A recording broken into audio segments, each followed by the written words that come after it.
sac d'eau.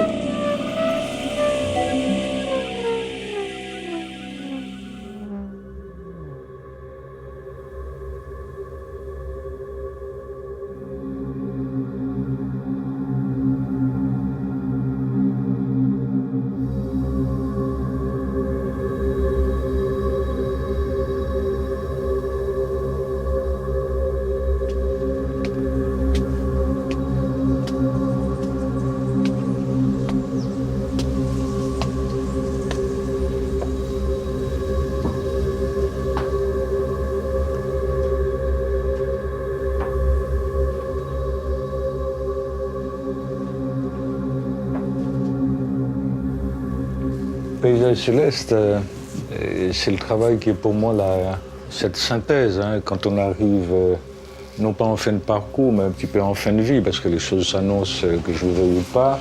Cette synthèse me permet, d'une part, de continuer le travail que j'ai commencé depuis les radiographies, surtout de renouer avec la peinture qui me démangeait. Cette notion de paysage céleste, c'est aussi à la fois mes grandes questions métaphysiques qui, peut-être à la veille de ma mort, je m'interroge sur ce que c'est que le ciel, mais l'espace céleste me permet justement de reposer tout le travail de composition, c'est-à-dire échapper à la notion classique du haut, du bas, de la pesanteur, etc. Et ça me permet d'accéder à une liberté extraordinaire quant à la composition de mes nouvelles œuvres.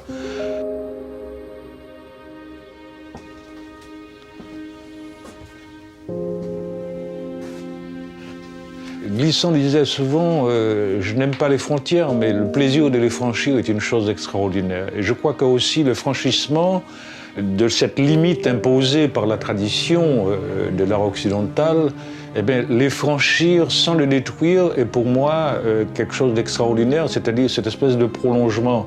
On franchit justement cette frontière allègrement, c'est-à-dire on ne se rend même pas compte qu'il y a un cadre parce qu'il y a une espèce de continuité. Ça, c'est le véritable challenge. Et la question de l'espace qui m'a toujours hanté se retrouve au cœur de ce travail.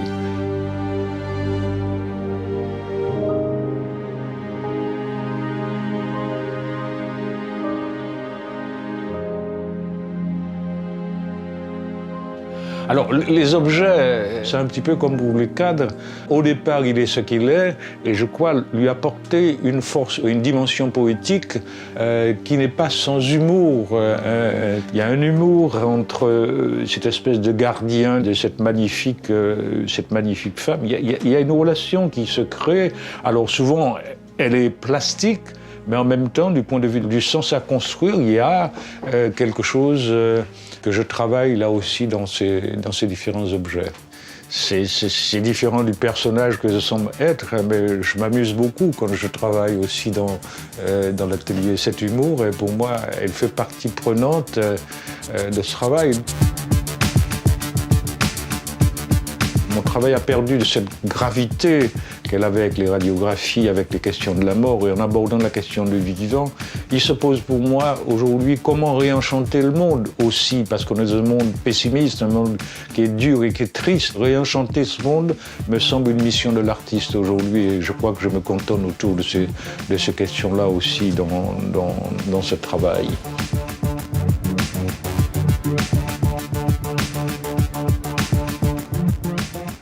La principale fonction du détournement, c'est le renforcement de ma vision poétique, le renforcement de la poétique globale qui se trouve dans les œuvres que je propose.